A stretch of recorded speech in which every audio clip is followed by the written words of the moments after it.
Hello, everyone. This is Ron from ZinoNation, episode 46, the Zeno 2 edition tonight. Why I say that is, I'll get to those details in a second. But we're joined tonight by my regular co-host, Marcus Crawford. That's Idaho Quadcopter. And we all say that is, I'll get to tonight by hold on. I always forget to mute. Sorry, guys.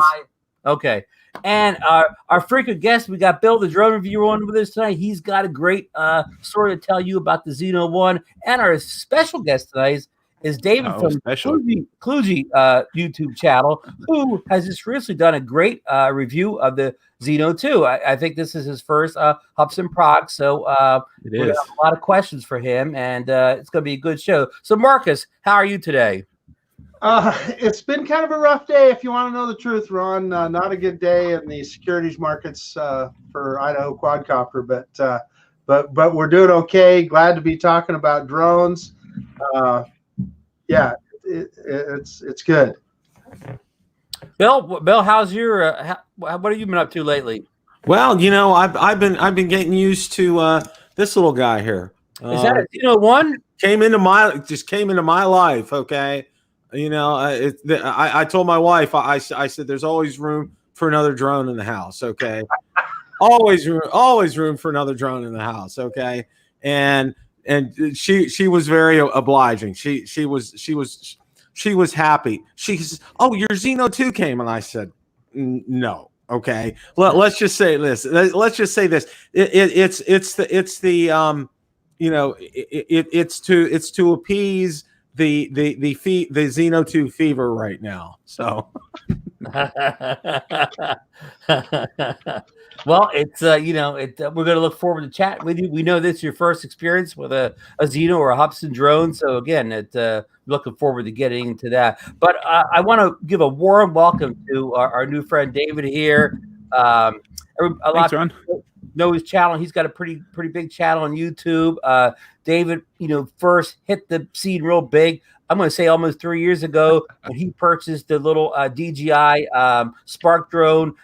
Actually, the first great, affordable, camera drone of a certain quality. And he did just a knockout series of videos on that drone. He since progressed to the Air and all the bigger DJI drones, but that's where he got his start. But while we have him on tonight is because he just recently has done actually not a review, just a first look and preview on the Zeno 2, which he was lucky to get a hold of, and I thought he did a bang up job on it, and we're going to have plenty of questions for him tonight. But I first want David to say hello to everybody and maybe give his first time on the show. So I want to give him give us a little background on who he is, what his channel's about, and then we'll get into the Q&A session on the Mavic Mini. He can give an overview of what he thinks of the Zeno 2 before overview the Zeno 2 before we actually get into questions with him. So, David, how are you tonight? Tell us something about yourself.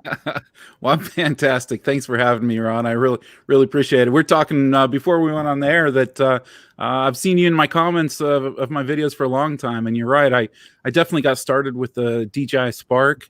I'm kind of a geeky guy. I've always loved gadgets and all kinds of anything with gadgets. My parents always tell stories about me as a little kid, playing with all the knobs on their radio and their TVs and all that kind of stuff. And I've just always wanted to know how things work and all that kind of stuff. And so getting into drones was really just kind of natural for me. And I've always kind of had a fascination with aviation as well. I'd love to get my pilot's license at some point, but I don't know that that'll probably ever really happen. But kind of bringing the two together, you got drones, and I just love it. And I really didn't set out to create a YouTube channel at all. I just I think a lot of people started by posting some videos that I captured, and then people would start asking questions about it, and then I'd respond in comments, and then the same questions would keep coming, and I'd be like, oh, well, maybe I should just make a video about that. And then,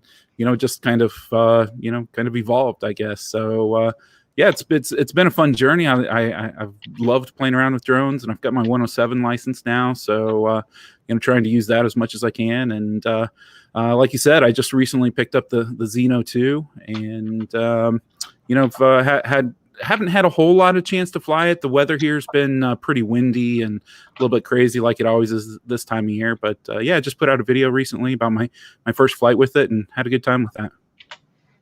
We saw that snow in the video. Yeah, this has actually been a pretty mild winter here for Ohio. It's been, I think, like a lot of the country now, it's yo-yo weather, right? One day it's 10 degrees, and the next day it's like 60 degrees, and you just don't know what you're going to expect. But at least around here, we pretty much can expect the wind to blow almost every day. So that's challenging with some of the lower end drones. Yeah, definitely. I guess I'll start at the very beginning of the questions because this is a hot topic with everybody. Well, I'll make this kind of a multi-part question. How did you become aware of the Zino 2, and who did you order the Zino 2 from, and how was the ordering process experience for you? I don't know where I became aware. I mean, I follow drones, just in general, right? So I'm always kind of keeping track of all the latest on everything. I've got larger background in terms of DJI. I've flown Autel and Parrot, and was lucky enough to have an X Dynamics Evolve sent to me at some point, and so I've got quite a few different drones, and I don't remember. I mean, I've heard of Hubsan all along, and I'm not sure really where I became aware of the Hubsan 2, but I really just wanted to try something different, and I think that there's there's a lot of people. Some of the bigger YouTube channels are all pretty much focused more on the higher end drones and DJI drones, and I think there's a lot of people that want to know about the broader market of drones. Not everybody can afford, or not everybody wants to. Maybe they can afford, but maybe they don't want to spend $1,500 to buy a Mavic 2. And I think there's a lot of great options out there outside of DJI, and I wanted to kind of play around with that, experiment with that, and kind of dive into that. And in terms of where did I get it, so that was one of those things that I saw everybody kind of struggling, a lot of, and I know you guys pre-ordered from GearBest, and we're kind of struggling on getting delivery and that whole process. You guys can talk much better about that than I can, but I ended up I was looking around on the Hubsan website and saw that they had deliveries scheduled for. I think this was like at the beginning of February. It's like February 3rd or so, I think. And I saw that they were saying, sorry, just waving to my son, good night. He's headed to bed. Anyway, so I saw that they were saying that they were going to be doing deliveries by like February 18th or something like that. And I thought, hey, what the heck? Might as well give it a try. And so I got the process started, and it didn't come on the 18th, but it came maybe a little over a week later or so, I think. And I think I just happened to time it right. And I think I probably paid a little bit more than what you guys did, but still cheaper than I think pretty much all the other places that are at least saying they were selling them at the time. So that process, it was, there's a little bit of a delay, but with everything that's going on around the world, there were some delays were kind of expected. And I was pleasantly surprised it came as quick as it did, to be honest with you. Yeah, I'm very shocked by that answer to the question there. I'll go around the room here. Marcus, do you have a question you'd like to ask David about his experience with the Zino 2 so far? Yeah, I guess the first thing that I would ask is what. So obviously, it's a lesser expensive drone. Quality-wise, what were your first impressions of it, quality-wise? So first impressions, just in terms of holding it, you can tell there's a difference in terms of materials if you compare, say, because it's very similar in size to the Mavic 2. So in terms of materials, you can tell that the plastics are not quite the same standard, and maybe the fit and finish is not quite the same standard. But you know, I was pleasantly surprised by how it looked, how it felt, the kind of ergonomics of it, in terms of you know, one of the things that is always a pain in the rear is getting access to the micro SD card, and you know, DJI has had some of the worst at that. The Mavic Air was awful getting access to that, and you know, little things like that, I think, you know, add up in terms of the overall experience. You know, if little things like that are easy, it unfolds easily. You know, it's not complex. It's actually easier to unfold than the Mavic 2, because they you know, they just fold out to the side instead of like the Mavic 2. You got the ones that fold this way and the others that fold this way. You know, as I'm doing waving my hands here. But yeah, I mean, in terms of kind of overall fit and finish, I was pleasantly surprised. And you know, the features that come with it for that price, in terms of 4K 60, you know, they say 8 kilometers. I'm never going to test that far out, but in terms of just, you know, usable distance, the handful of flights that I've had, I really haven't had any problems with signal strength. You know, you get a blip here and there, but not too bad at all. Battery life, you know, lasts you know, long enough. I haven't necessarily timed it to say that, you know, whether it's anywhere near 30 minutes or 33 that I think they advertise, but none of my DJIs get anywhere near their advertised you know, flight times either. You know, I think you probably saw in the if you watched the first flight video, the first time I kind of tried to fly it, it had a gimbal error that popped up, and of course they had a typo in it, the gyro error or something like that instead of gyro error. Yeah. But you know, the DJI has actually had a typo in one of their error messages for like 3 years at least. If you've ever seen the magnetic interference error, it says something about magnetic field, and it's filed, FILED. I actually just saw someone post on a forum like today or yesterday a shot of that. You know, so you know, you're going to get stuff like that when you got overseas manufacturers and, you know, software developers and so on. I think it's funny that DJI has had the same error or the same typo for 3 years straight, though, and haven't fixed it. That nobody's caught it. So the original Zino, particularly the controller, felt very toy grade. How does the controller feel? So I don't, you know, I can't necessarily comment on, you know, comparing it to the original Zino. Got it right here. One of the things that, and maybe it's exactly the same, I don't know, but you've got this that comes out and extends like this. So that fits. One of the things with my phone, I've got an iPhone 11. So since it connects on this side, one of the things that I've noticed is that when I put let me get this out. See, this is one of the things, you got this little place to put it in here, but for me, it's a little hard to get out.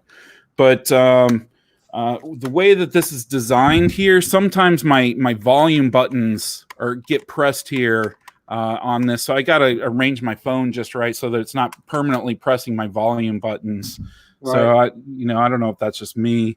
No, it's not. The original Zino is the same way, and the iPhone. Yeah, and I don't have this problem with my DJI drones, but I think I have the same problem with the Autel Evo and maybe a couple of others.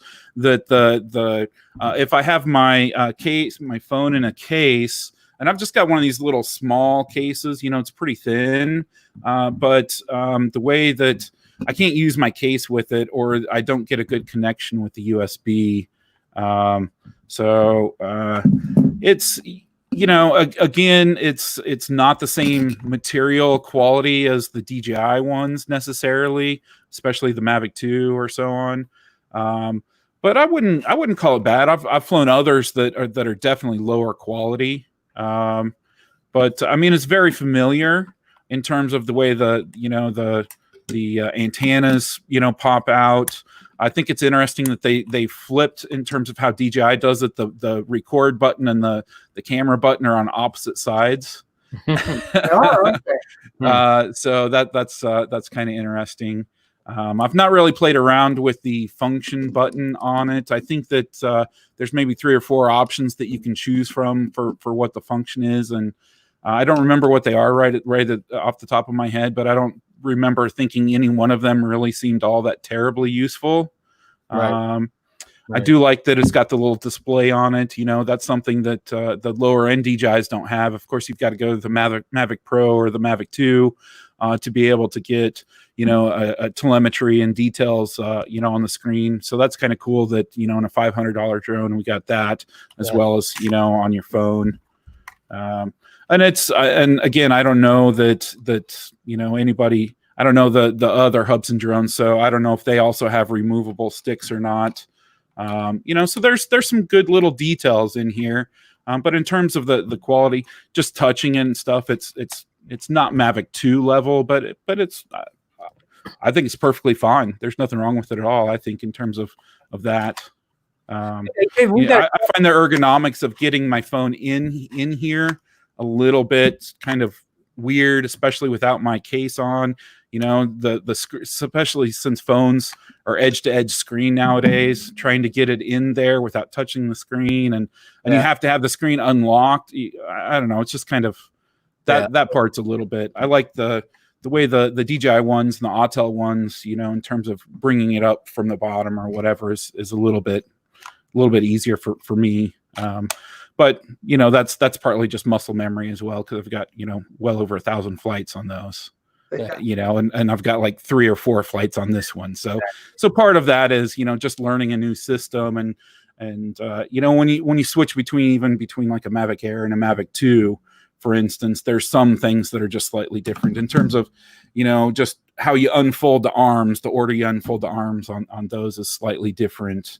You know, so it's kind of muscle memory difference. You know, I'm used to, now I fly my Mavic 2 mostly and the Mavic Mini, and they unfold the same way. And when I go to fly my Mavic Air, they unfold slightly different. So it's like, you're kind of like, you know, so. Hey, Dave, we got a question on the screen here from Johnny Drone Flyer concerning the remote. He says, David, how's the battery in the remote? What's the runtime on it?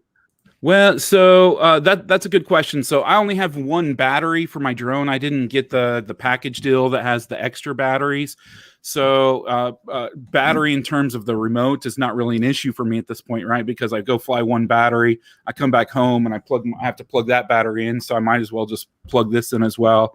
I think I did forget to, or I didn't plug it in after 1 flight, and it almost seems like it's maybe close to like 25% battery per flight. Maybe don't quote me on that, but just off the top of my head, because it seems like after I flew the two flights without charging this, maybe it was somewhere close to 50-ish%. So, but that's just, I mean, that's not like scientific or anything. That's just kind of like, I think that's probably about what it was. I have a question for you, because, you know, having for me flown DJI drones pretty much exclusively, and then the first time you're flying a Hubsan Zino, okay, and you know, I guess I'm curious as to what your first reaction was, because for me, okay, you know, I've listened to Ron and Marcus, you know, and tell me everything I needed to know. So you know, I was you know, I had a good prep before my first flight, and I knew what to expect. Yeah. I mean, did you have a feeling that, you know, oh, you were like, oh, you're not sure if it's gonna, you know, after it takes off, is it gonna hover, is it gonna bounce up and down, you know? So I had 0 expectations going into it. I purposely have chose not to watch any Hubsan videos before I watched it. Sometimes, you know, with some drones, I'll you know, watch and try and learn as much as I can before I get it in my hands and fly it. And others, and in this particular case, I chose to go into it blindly so that I didn't have any influence in terms of other people saying, hey, this is a problem, or hey, this is how it works, or anything like that. I wanted to go into it blind and learn kind of fresh, kind of similar to how I did with the Spark. I didn't know what to expect with the Spark, so I just, you know, dove in and started learning and playing with it. And I kind of wanted to do that with the Zino 2. And the one thing that I'll say that is the most, I guess, disconcerting for me coming from some of those from the other drones is I'm not used to my drone like bouncing all over the place and moving all over. I'm used to when I put my Mavic 2 up, unless the wind is blowing crazy hard, it's pretty much just sitting there. And even when the wind is blowing pretty hard, it'll lean into it or, but it's not moving around, and it's definitely not changing elevation by very much at all. And the Zino 2, quite honestly, moves around a whole lot. Should we tell David the secret about the Hubsan drop? The Hubsan drop, called that. Yeah, and you probably saw my if you watched my first experience video, my first flight, I was like, well, why is it doing this? And I got several people in the comments talk about the Hubsan bounce or Hubsan drop or whatever, and I had one person make a comment in the video saying that that all drones bounce around like that, and I'm like, no, that's not my experience. I've got like a whole like shelf of drones over there, and I'm not used to them doing that at all. So that's probably the most. And today I took it for a flight this morning, and I've got a fire pit in my backyard, and the wind was blowing relatively strongly. And in fact, after I flew the Zino 2, I put the Mini up, and I was just flying from my backyard, and there's a church that's just not too far away, and I always go up and fly and kind of do like a little buzz around it and come back. Well, it was blowing hard enough that the Mini, it was a little sketchy on whether I was going to get it to come back to my house or not, because the wind was blowing, it was blowing away from my house in the direction that I flew. And I had to put it in sport mode, and it was still only going like 3 miles an hour back to me. And so that tells you the wind was blowing pretty decently. The Zino 2 came back to me faster than the Mavic, the Mavic Mini did. I forget. I think it maybe got up to about like 7 miles an hour or something like that. I kicked it into sport mode, and it came back closer to 20 miles an hour or something like that. So there's definitely more power in the Zino 2 than the Mavic Mini has. But quite honestly, I think the Mavic 2 would have just, it would have been right back. So that's, but I mean, it costs three times as much. So, you expect to have, more capabilities and stuff. I kind of got distracted there. So in terms of the fire pit, I just felt like it wasn't like really how do I say it? I don't have precision control over the Zino 2 like I do my Mavics or my DJI drones, right? When I tell it to just inch forward a little bit on pretty much any of my DJI drones or the Autel Evo or whatever, they inch forward a little bit and then they just kind of sit there. With the Zino 2, I kind of feel like I didn't know where it was going to end up, right? So I'd try and push it forward just a little bit, and then it may end like back up further than where it started. And so still trying to fill that out in terms of how it breaks, or because it kind of feels sometimes like it doesn't just break and then stop there. It kind of breaks and then it kind of rolls back to a spot maybe where you let off the sticks or something. I'm still trying to fill that out a little bit. But I was trying to just like stay right over the top of my my fire pit and have it just sit there, to kind of prove to me that it was able to just stay in one place, and it was like dropping down and bouncing up and going about 3 or 4 feet over this way and then back. And so, in terms of, trying to do precision flying, it's been, a little bit tough. But if you're up high, little movements like that aren't a big deal. It's just when you're in, maybe a more smaller space, or you're trying to do something more precision, where that kind of stuff maybe is more important. But if, you're 150 feet up in the air, whether it moves 2 or 3 or 4 feet maybe isn't, such a big deal. And I think that's maybe why I didn't notice it on my first flight, was because that was more kind of a larger scale flight. I was flying around a park and over the river and some things like that. And so, in terms of those little things, those little movements and whatever, it didn't really affect that sort of a flight too much. But maybe in terms of the precision flying, maybe it was a little bit more difficult. Hey, Dave, we got a question here. It's the second person to ask the same question, so I better ask it. They come to ask you. So far, would you choose the Zino 2 or the Mavic Mini?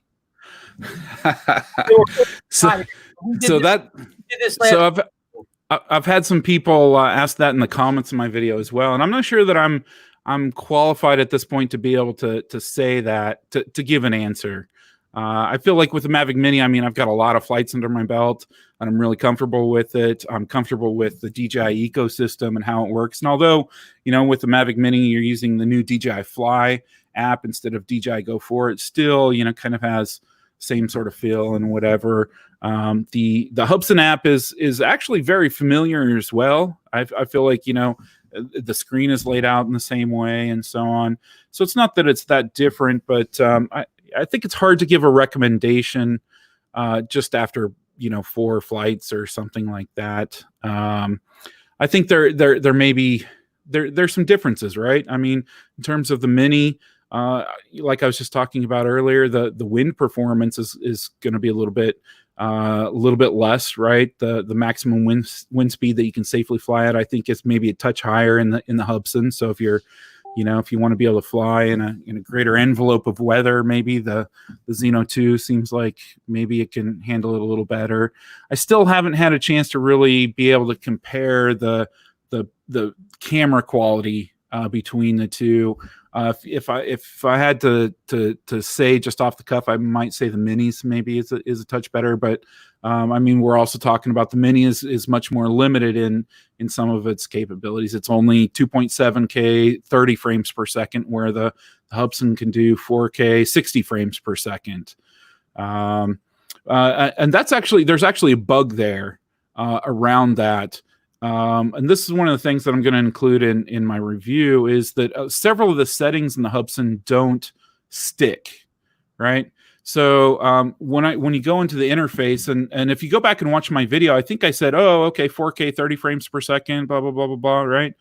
Well, the video was actually recorded at 4K 60, even though the interface said 4K 30.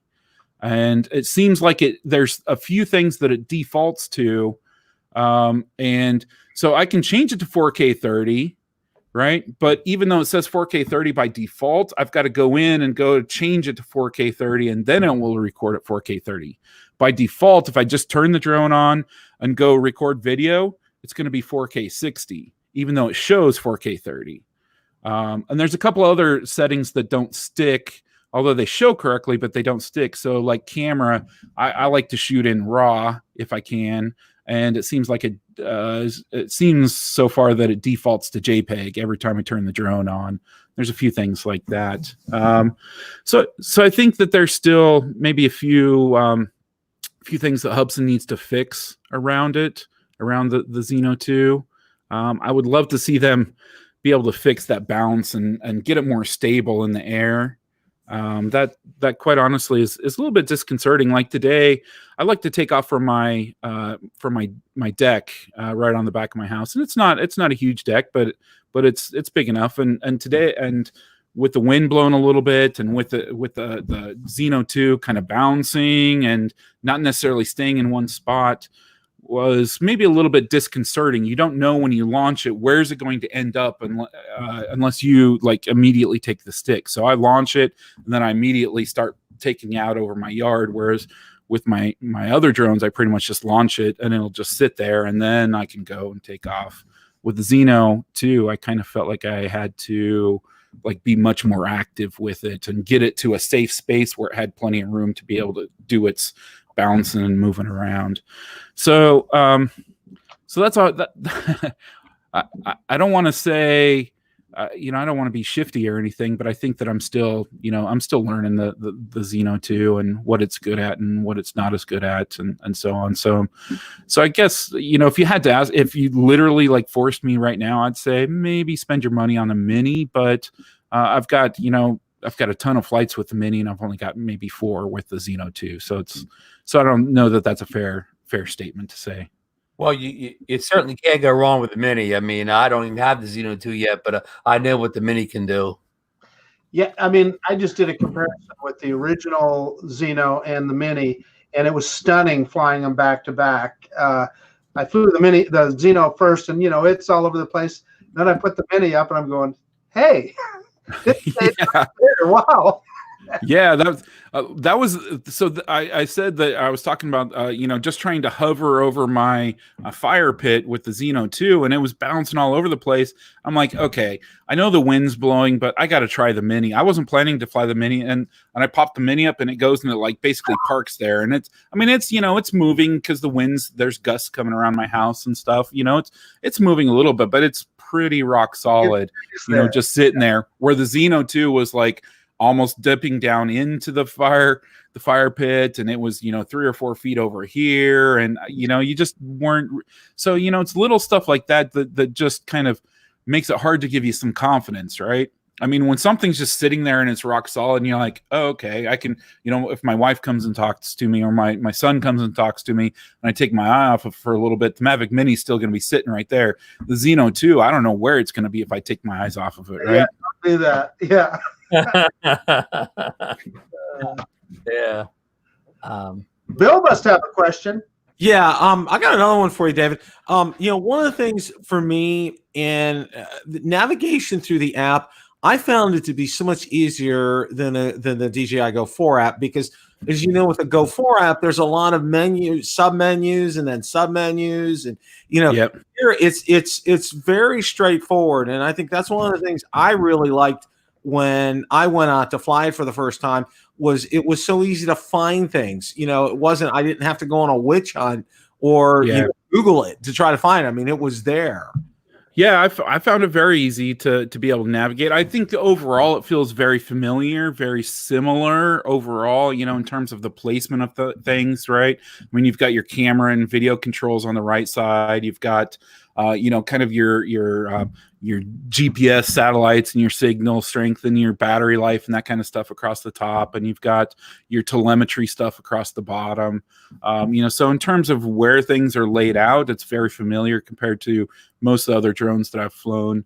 But yeah, I think it's very easy to be able to find what you're looking for. I do like, in terms of like the camera settings, there's not as many, like you're saying, sub menus that you have to go through. You just have to maybe scroll a little bit more to get to the option that you want to be able to change. You don't have to change the different sub menu like you're talking about. Yeah, I'd like to see the Go 4 app look more like that. I mean, it's because it's like you said, I'd rather scroll down than have to go into a submenu and another submenu. And by that time, it's like you got to write things down. I don't want to have to write things down. I want to be able to go there. Yeah. Well, for me at this point, I've just flown my DJIs so much that it's just kind of muscle memory. Yeah. Right. But yeah, in the beginning, and I think that's why they they came out with DJI Fly, right? For the Mavic Mini was, they wanted to simplify the interface a little bit more, and it'll be interesting to see how they kind of go with those two products in the future, right? Are they going to go with DJI Fly as their go-to app for other future drones, or are they going to stay with DJI Go 4? That's an interesting question. That's a very good one. I don't know. I would say the tendency, just off the cuff, I would say the tendency they're probably going to go with the Fly app, because it's a lot easier than the Go 4 app, and I'll give DJI some kudos that they did improve that and the look and the feel, because as we all know, the Mavic Mini, it's just like it's a whole new breed of drone pilots. Okay, You get a lot of teens, a lot of millennials. People who never touched a drone before are flying a Mavic Mini, and they're not like us.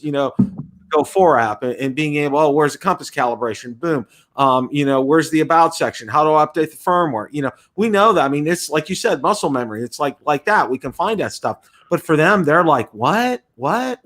And here, they go into the Fly app, and it's just like everything's right there. It's easy to find. I mean, it was so easy. Like, for instance, for changing units from metric to imperial right away. I mean, boom, it was right up on the first menu. It was super easy. Things like that. So I kind of think they're kind of going to head in that direction, because I think they want to adopt the KISS principle. Keep it simple, stupid kind of stuff. Yeah, I think you're right, but there's also, I mean, it works great for the Mini because they've got the Mini has a pared down set of features, whereas the Mavic 2 or the Phantom 4 Pro or stuff has a lot more options to it. So, you know, once they try and fit all those additional features and options that are a part of the Mavic 2 platform or the Phantom 4 platform, or, you know, whatever other more advanced drones is DJI Fly, are they going to be able to implement those same sort of features into DJI Fly and still keep its ease of use? And I think they probably could, but you know, I guess we'll just have to see how they do it. I'm still waiting for them to just add simple things to be able to manually control video in the Mini and be able to set the white balance and the shutter speed and that kind of stuff. Well, let me make a point about that app for the Mini. Now, it is mostly pretty simple, but wait till you get into that return to home app and you've got to dig a couple layers deep to get into that. Yeah. So whenever there's anything that's too complicated, yeah, having to do that. So to your point, I don't know if that would translate over to a more complicated drone like a Mavic 2, etc.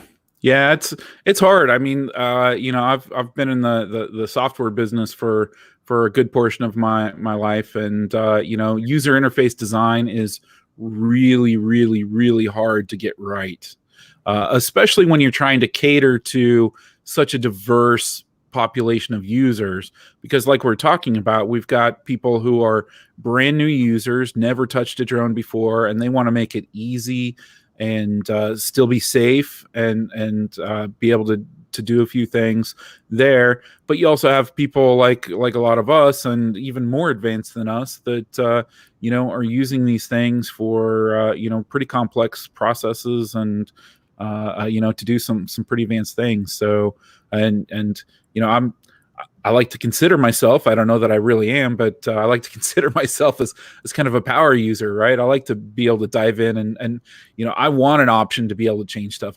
That's one of the things that always drove me crazy about the Spark when I was first getting started was, you know, there just wasn't an option to be able to change that. I want an option to be able to change that, whatever we're talking about, right?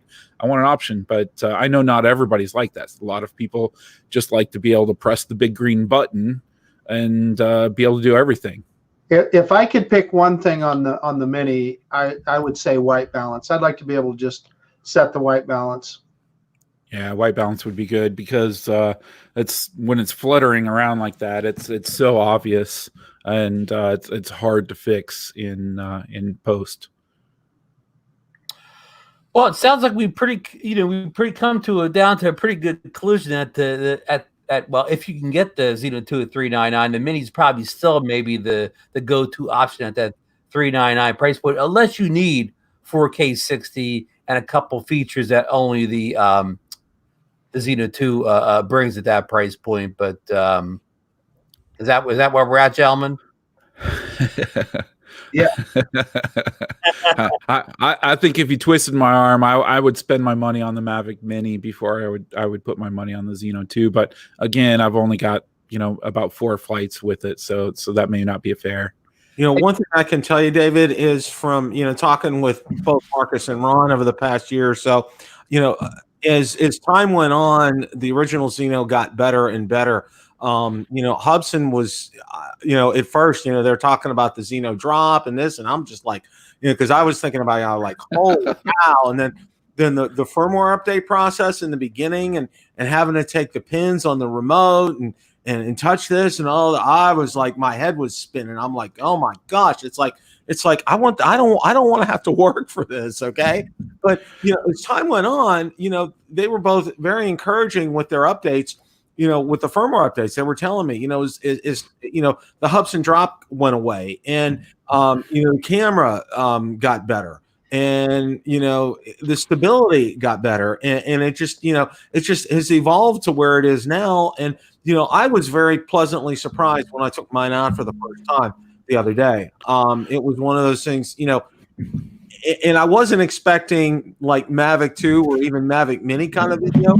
But I was impressed with the video that I shot for my first time off the Zino 1. It really, it was good. I mean, it wasn't, you know, like I said, it's not my expectations are set as far as the video is concerned, but a lot of it's based, and I think it's with good reason, on what Ron and Marcus have said, that, Hubsan has been working to improve this all throughout. And I think they're going to do the same thing with the Zino too. I think because, quite frankly, I think the problem of delivery is not really kind of due to the virus, but it's due to the popularity of it. I mean, it has been selling left and right. So I think that's a reason why there was a shortage and why we face the delays that we do, because it's been very popular. Yeah, this drone could definitely, in 6 months from now, the Zino 2 could be a far different drone than it is now, via firmware updates. Not that the Mini won't get firmware updates, because, I mean, we know there's plenty of people out there that they're praying, wishing for Mavic Mini updates to some of the things that David has mentioned. But I know Hubsan with the Zino 1 were very aggressive with the firmware updates to improve things and add features. And hopefully on the same course here. I think Marcus has something to say. Well, I was going to say, Ron, you just set me up perfectly. Don't you love that? Yeah, with the original Zino. So I've got a video I'm gonna publish tonight. What I did is I took my original Zino and I loaded some different versions of firmware on it, and I went all the way back to 1-year-old firmware, and wow, you could really see the improvements that they made. Really? Yeah. Firmware on there, and the drone was crabbing kind of sideways. And, all the things that you talk about a Hubsan drop. Holy cow, that thing would bounce around and was all over the place. So they do. One thing I will say for Hubsan is they do have a pretty good continuous improvement program with their products, and it really does show in the original Zino. And Bill noticed it on the quality of the video. For a $250 drone, wow, that thing really punches way above its weight class in video quality. But yeah, anyway, it was just interesting to load that old firmware on there, and you could really tell the difference. Yeah, and that's great to hear. I'm glad to hear that they're supporting their products over time like that. I think that these are really I think we all take for granted how complex these products are. I mean, first off, just getting a camera to work great and have all the features that we expect of it, and then to put it on a flying platform, and we expect it to just, in a 10-mile-an-hour wind with some gusts, we expect it to just sit there and not move around. And, the algorithms to make that happen are just crazy complex. And the fact that there's just a few companies that are able to do it and do it reasonably well, shows a lot about how complex it is. And the fact that, even a crazy big company like DJI, they don't even get it right when they put out their new products all the time. And, they put out products that are somewhat crippled and don't have all the features everybody expects. I mean, look at all the features that are missing from the Mavic 2 platform that were on the Mavic Pro, and everybody was upset about. And, over time they've added some things and so on. So, getting these right out of the gate is really, really, really difficult. But it's important that, for any drone manufacturer to be continuously upgrading them, continuously supporting, and continuously improving them. So glad to hear that Hubsan's been doing that with their other drones. Yes, they have. Good comment. Bill, would you like to share a little bit of your experience with the Zino 1 this weekend? I would absolutely love to, Ron. Okay. For those of you that may have joined lately, this came into my life over the weekend. Okay. And no, it's not replacing my beautiful Valerie, but it has its place at the table, almost literally. Yeah, I was able to get it out on Saturday for its first flight. Now, it came on Friday. One of the things, and like David said, I had to be real careful because in Florida, it's not so much the temperature you have to deal with, it's the wind. And we get some really hellacious winds about this time of year. I mean, pretty much everybody does in March, but down here they gust. We had like Friday it was like 30 to 35 mile an hour wind gusts, and I mean, Yeah. you put UAV flight, and it's just like not flying, not good to fly today. And then I looked at UAV forecast for the next day, and I'm like, oh crap. Well, Saturday morning I had a car appointment, got that taken care of, got back to the house, and I said, you know what? I went out and I says, I looked at the lake behind our house, and I said, you know what? There's no white caps out there. And I said, still a little windy, but we're gonna give this a shot here. You got a built-in windsock in your lake out there. Pretty much. I mean, That's awesome. It's like, well, what really disturbed me was I don't disturb me, but we had our lawn maintenance guy. He trimmed our tree in the backyard, and I used to tell. I could tell a lot which way the wind was blowing, what the direction it was coming from, a whole 9 yards. But he trimmed the tree, so that's gone. So I have to look out on the lake now. Now my dad was a Navy guy, and he taught me how to find the direction that the wind is coming and to kind of judge the speed based upon the whitecaps out on the water. He taught me that. God bless him for that kind of stuff. Well, I did get it up, okay, and then I realized something. Is I hadn't charged the Zino 1 up all the way. It only had 38% battery. So I only had it up in the air, less than 10 minutes. And it was coming down, whether I wanted to or not. I mean, it was like a forced landing. He's like with DJI, you could kind of abort it. It wasn't aborting. Okay. It was coming down. I tried doing the throttle up on it, and it wasn't having any parts of that. So I got it landed, got it back in here, and then I remembered what Ron and Marcus had told me is, when you charge the battery, you can maybe go grocery shopping, run some errands, come back about 5 hours later, and your battery might be charged, kind of a thing. I'm exaggerating here, but it was. And I said, you know what? It's Sunday. It was perfect outside, low wind, no problem. Got it up in the air, had a wonderful flight. I mean, I didn't take it all the way out over the lake, but it held its own. I was impressed with, once I got it up like about 100 feet or so, it's like David was saying, it stayed pretty steady for me. I didn't have any, I didn't have a lot of this. It wasn't doing that for me. And I engaged, returned to home. It kicked in. I saw the number of satellites. The number of satellites actually was going up the longer my flight was going on, which I thought was kind of amazing. But the only thing, I was trying to tilt the gimbal to come down, but I was amazed at how fast on the auto landing, if you want to call it that, how fast it descended. I mean, it was like, it really came down. It came down so fast, I didn't have time to get the gimbal tilted down to look at the landing area. Okay. It was just coming down so fast. And then, it wasn't precision landing, but it wasn't far off. I mean, I wasn't too disappointed with that. And one of the things I was asking Ron and Marcus, and I noticed there were two files like on the SD card. There was like an AA and an AB.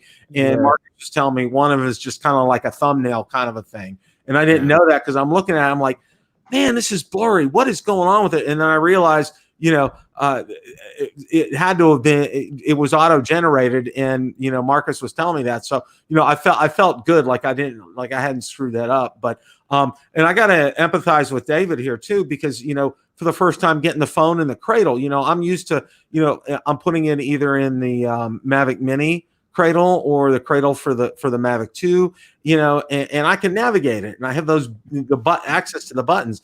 You didn't have access to the buttons. I kind of had to unlock the screen, like you said, get it on there, get it connected.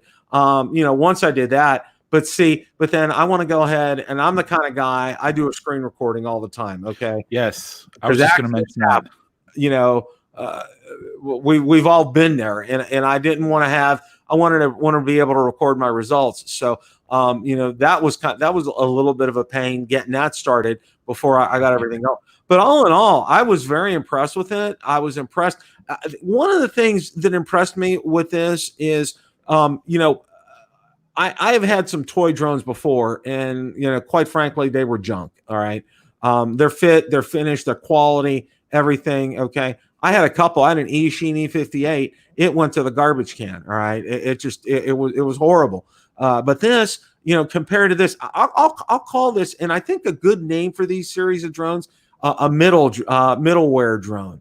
middle of the road. It's not quite a Mavic 2 or Mavic Air, but it's not quite it's definitely not an Eachine E58. Okay, it has a place. It's an in between drone, and I think for the value for the dollar for what you get for this, I mean, now I think what you say, Marcus, this is like about, you can get one for like $250 right now. I saw it just the other day on Banggood for $215. Okay, $215. That's just crazy. To get a 4K drone for $215 that can fly relatively well. It's not, you're not going to get, you don't expect to get DJI quality out of this. But then again, you're getting some pretty good video from this. I mean, I was pretty impressed. Yeah. I showed my wife, and she said, "Is that from the Zino?" I said, "Yeah." And she said, "That was pretty impressive." So all in all, my experience so far has been fantastic, and it's really gonna do me well when I get the Zino 2 in. So I'm looking forward to that. I figured out how to charge the controller up. I mean, that was the first thing that I needed to do. The controller seemed to take a long time to charge as well too. I mean, that's something I just, I expected the battery, because I know Ron and Marcus had told me, this thing, go to lunch, go grocery shopping, go see a movie, and then come back. It'll be ready. With the remote, I wasn't so, like, oh, it'll be ready in a couple hours. No, it took more than a couple hours, but it did end up charging up fully. So all in all, I'm very impressed with it, guys. Very thankful to my anonymous person who sent this to me, and I have a special announcement to make. Okay, I was informed that this was not on loan to me, but this was given to me. So I want to thank, from the bottom of my heart, Bill the Drone Reviewer and my wife. Want to thank everybody for thank our anonymous benefactor for this gift to the channel. Great Zino gods in the sky. The great Zino gods in the sky. And, oh yeah, I got another thing. Okay, all right. Let's do the kind of like here. Do it, form a Z. There we go. I like that. That's our new sign, okay. I like that, Bill. Hey, one of the features you mentioned that you use the return to home. That's one of the cool features that I noticed on the Zino 2 was that when you press the return to home button, you have three options. One is, do you want it to return to its home point? The other is, do you want it to land where it is? And the third one, which I thought was pretty cool, was return to the controller and land. Yeah, so I thought that was pretty cool. That's one that I don't think that I've seen with the other drones that I've flown. It's definitely not a DJI feature, that third option. Oh no, you can with the Mini, but that's the one that's hidden. That's the hidden menu that you got to find. Yeah, but if you just press the return to home button on the Mini, it gives you two options on the screen, right? Not the I totally agree. Yep, you can go into the sub menus and go and find it. I think I talked about that in I made a video about the return to home feature, and I think I covered that. I may not have, but I think I did. But to your point, it's nice to have it just as soon as you hit the button, the menu's right there. Yep. You got those three options right there. Yep. Yeah. I noticed in your video, David, you had a little bit of trouble getting the at first to get the Zino 2 to land near the pad. You were kind of off the mark a little bit, and Marcus may want to tell you a little bit about precision landing.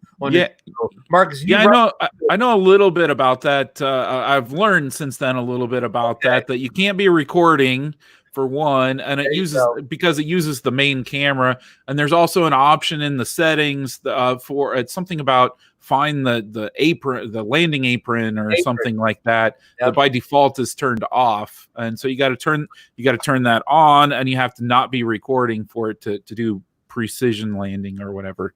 That's my understanding, anyways. Right? That is so true. So, what's the point of having it? That's right. Yeah, it doesn't seem very, very useful to me at this point. But keep in mind that the Mini doesn't even have any option at all. It lands close to where it took off. Yeah, there's no option at all. I was one eons ago when I took my Mavic 2 Pro up for its first maiden voyage. I'm getting ready to to land it, and it's coming down. I'm using what I thought was precision landing, and my wife says it's going to hit the roof. So I upped the throttle real quick, and I'm like, oh man, I just shot all this video. It's all ruined. It's all for naught. No, it ended up, that's been my highest video to date. I think it's close to 60,000 views. And I was the one that started the whole thing about, finding out that DJI did not include precision landing with the Mavic series. And then the ball started getting rolling, and they ended up getting it back on there. So, and one of the things, just to talk about precision landing just for a quick second, if I can, one of the things I think a lot of people don't realize is, sorry, Bill. I love Stephen Ewing's comment. Precision landing every time. Just use a 20-foot landing pad. There you go. There's no problem there with Stephen. Yeah, I like that. There's a lot of people out there, and we know, and we've seen, several of our subscribers, like, Mike Roach is handicapped. Art has some issues, and there's some other people, because I know Mike said he likes to land his on a table because he can't bend over to pick them up. So, having something like precision landing for a lot of people isn't an option. It's kind of a must kind of a thing for them. I mean, for most of us, we fly it back, we'll get it on there, and we'll get it to land ourselves, and that's not an issue. But for some, it's one of those things that people, don't realize they have to have that. I mean, it's not optional, especially, I talked to some people who were hiking up a mountain, and, they had to have precision landing to land the drone because, I mean, it wasn't an option. I mean, they needed to be able to land it precisely, and it worked for them. I mean, it made a difference. So I'm off my soapbox, guys. Just had to get that in.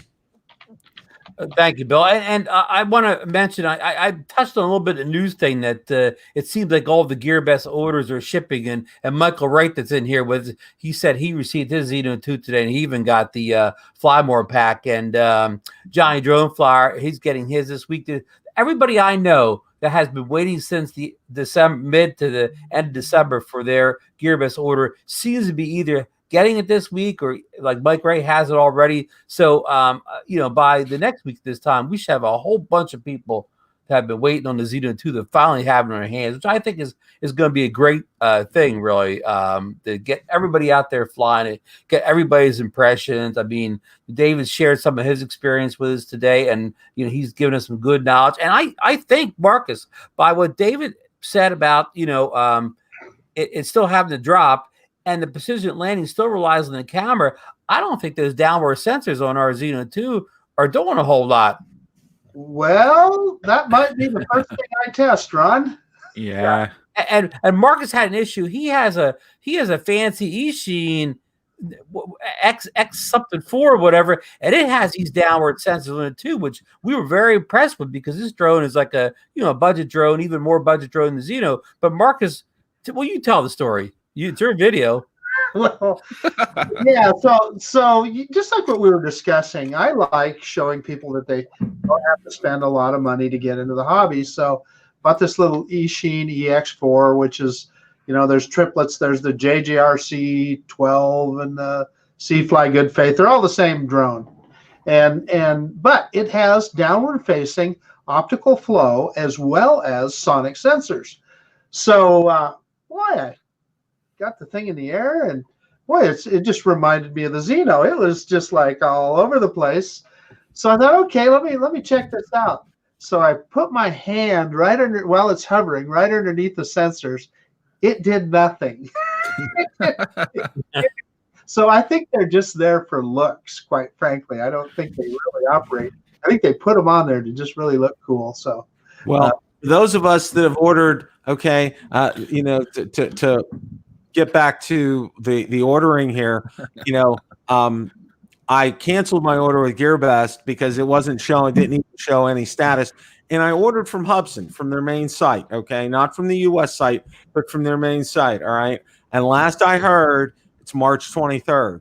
And then I go on to look on the Hubsan US site, and if you order the two batteries in the bag, it's available to ship immediately. Okay, so last I heard for me, March 23rd. So I'm, crossing fingers, crossing toes, and doing the Z and all that kind of good stuff. So, David, you're going to show us something on the. I was just showing the sensors, the downward facing sensors on the Zino 2 here. Yeah, so you got infrared and optical flow. Yeah, it looks like an optical right here, and then the infrared there. I would guess.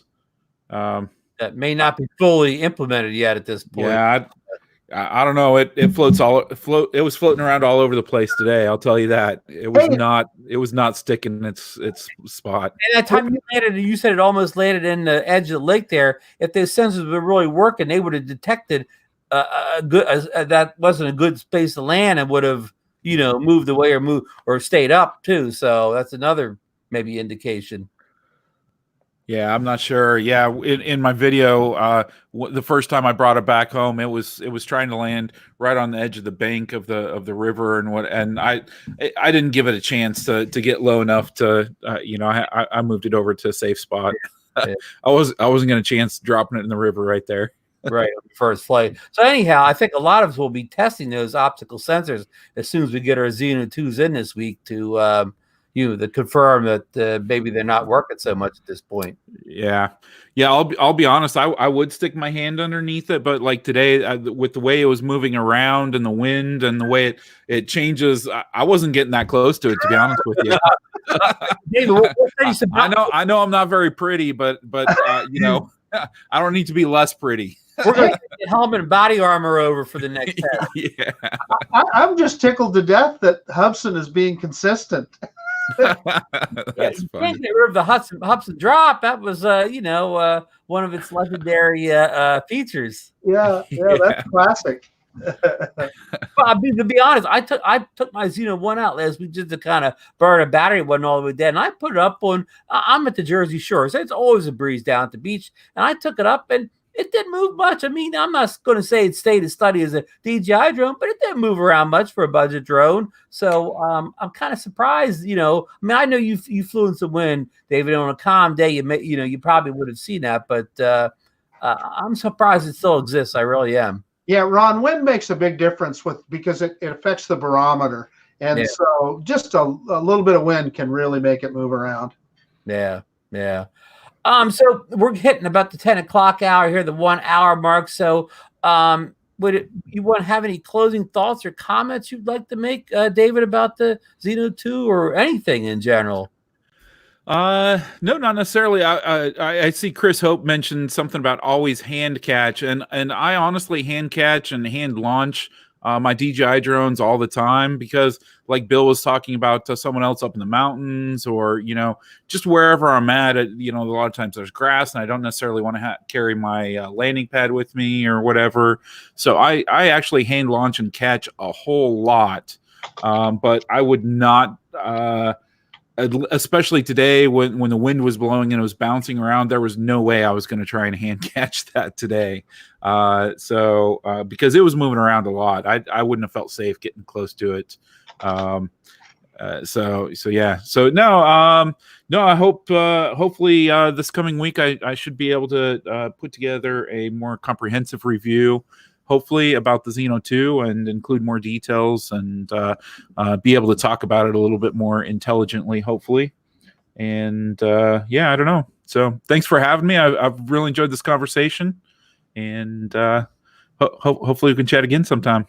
Yeah, I mean, I think we really got to to a lot of issues here, and I think the chat really enjoyed your input. I saw some really nice comments earlier. Do you have any other drones on order that are coming in soon that or if you can speak about them, I understand. No, I don't have anything on order yet. I would love to get my hands on one of the new Autel Evo 2s. I'm not sure that the budget's going to be there, and I don't think that I've not heard anything from Autel, so they probably don't know anything about me at this point. So, but Autel, if you're watching, what? How about the Mavic Air 2? How about the Mavic Air 2? Do you have that in, or can you? Or NDA on that? I got it sitting right behind me right there. Yeah. Okay. Just checking. I got mine the same day you got yours, Ron. Well, Bill got his before any of us. That's right. Okay. Yeah, Bill's connected, right? Yeah. Bill's gonna get Frank Wangle in here one of these days. That's right. We're gonna have Frank on, and we're gonna have a lot of fun. We're gonna grill him. I'm gonna drill him. I want all your sales figures, Frank. I want you to tell me what you've done. Okay, how many units you've sold in each. Hey, do you have any type of show or anything you want to plug, David? You know, any live event coming up or a new video coming out you want to plug before you get off the air? No, not really. I'm part of my problem is that I'm so random at getting out videos and putting stuff up that I just when I find the time and the motivation to be able to put something together, I get it out there. I'm not like you guys that are regular all the time, but yeah, Right. hopefully I got a follow up to the Zino 2. I've got a lot of ideas for more stuff to put out about the Mavic Mini. I mean, I have so much equipment around here that I need to get videos out about that I just haven't. So hopefully that happens soon. But you know, two kids and running all over the place, and you know, it's just Baseball game. always fun. Yeah. Well, okay. I put David's link to his channel, Kluge, down below in the you know, in the description section. So if you don't follow his channel, go down, click the link, go over there, you know, subscribe, ring the bell, and wait for more Zino 2 videos. Bill, do you want to promote a little show coming on tomorrow night at 8 p.m.? I would love to, Ron. You know, I'm gonna have these guys named Ron and Marcus on tomorrow night. You know, they're characters, but I put up with them anyway.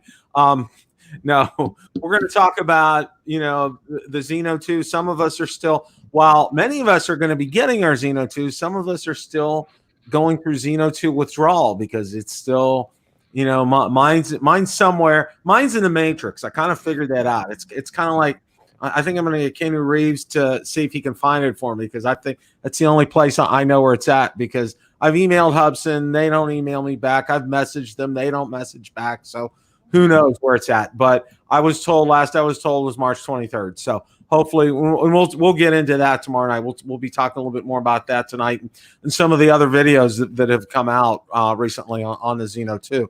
Another thing we're going to talk about tomorrow night is news about the X Dynamics Evolve 2. There was a big statement, so we're gonna spend some time talking about that tomorrow night. And then the big part of the show is the Evo 2 is going to be coming out towards the end of the month, and I want to spend some time, you know, discussing that, seeing who this is going to be right for, the different models of the Evo 2, and you know, price points, and you know, get some feedback from the audience here. I think that'll be real good. And David, I do promise when I spend some time up in Ohio, I'm going to take that 2-hour drive south from Columbus down around your way, and we're going. Hey, I'll even meet you halfway. Okay, we'll definitely do that, because you know, the last two times I've been there, I've been occupied with this. Now, officially, she turned 8 months old, my granddaughter, today. So, yeah, well, just a bundle of joy, and you know, you don't want to miss a minute. So, but I'll give you a pass on those past trips. Well, you know, just to let you know, and Ron and Marcus know this. You know, when the retirement bell strikes, which isn't that much further away, we're going to be like snowbirds. We're going to be spending part of our time up in Ohio, so we'll definitely get together. That's not a problem. Cool. As far as that's definitely. I want to thank Ron and Marcus for having me on. It's always a pleasure hanging with these guys. They're the best. David, love your channel. I've loved your channel since day one. We're going to get you on sometime on my channel as well, because it's always good discussion with you. You have great knowledge. You know, you have just really good videos, and that's my piece for tonight. So Thanks. Back to Ron or Marcus. Marcus, you say your good nights and closing thoughts here. Oh, all right. So coming up, I do have a package coming in the mail tomorrow. It is not the Zino 2. It is, however, a drone that's been traveling around the country for a while. The FIMI X8 SE is returning home. So hopefully I'll get that thing up in the air. And I know, Ron, you took good care of it. So, and then also, as soon as we get off here, I'm going to publish a video that I was just talking about the original Zino, messing around with the firmware on it, tried out some of the older firmware versions. Testing battery life, because a common complaint of the Zino is the battery life is shortened over a period of time, and with the newer firmware we're getting some battery warnings and stuff. So I did some testing in that regard, and it was kind of interesting. And kind of the cool thing about the little Zino is that you can mess around with that firmware and reload and test. It's kind of fun to do that. So anyway, that's coming up. David, really appreciate you coming on the show. And my pleasure. I enjoyed it. Yeah, thank you again, and we absolutely will do it again. And yeah, I guess that's about it. Over to you, Ron. Thank you, Marcus. And I just want to shout out, Marcus did a great non-drone video on this e-bike that he just received recently. And I've been, curious about getting an electric bike. So the video, answers the questions I have. I'm going to watch his hopefully continuing series on this e-bike that he purchased. And again, I did want to thank David one more time for coming on. It was great having him on. He's a great guy. I've admired his channel for a long time now. And I want a couple quick plugs on the way out the door here. Tomorrow night, I'm going to be starting a new show with Philly Drone Life. We're going to come on right after Bill the Drone Review show at 9 p.m. Eastern Standard Time. We don't even have a show name yet. We kind of throwing around wowzers and whatever, but we don't have a really show name yet. So it's going to be a little wild and crazy show. But tune in. If you don't like it, you don't have to stay. But and then Wednesday night at 8:30 Eastern Standard Time, I'll be on Drone Therapy, Coast to Coast Drones with Bill Thomas, and we're going to have a special Mavic Mini episode. And I saw him in here in the chat tonight. I think Chris Hope may be coming on. I'm not quite sure he's 100% confirmed, but I hope he's coming on. And then don't forget Ken Heron on Thursday nights, and he comes on I think at 8 or 8:30. I'm not even quite sure, but around about 8:30, anyways, he'll be on. And next Monday night, not only ZinoNation, but at 8 p.m. Eastern Standard Time, tune in for the Grumpy Vlogger with Lloyd. What's Lloyd's last name, Bill? Lloyd Mendenhall. Lloyd Mendenhall. Great show at 8 o'clock that Mel usually co-hosts with him. They always have a fine show. So tune in for that too. And that's all I have. Next week, hopefully when this show comes on, there will be at least 2 Mavic Mini 2s on set, Marcus.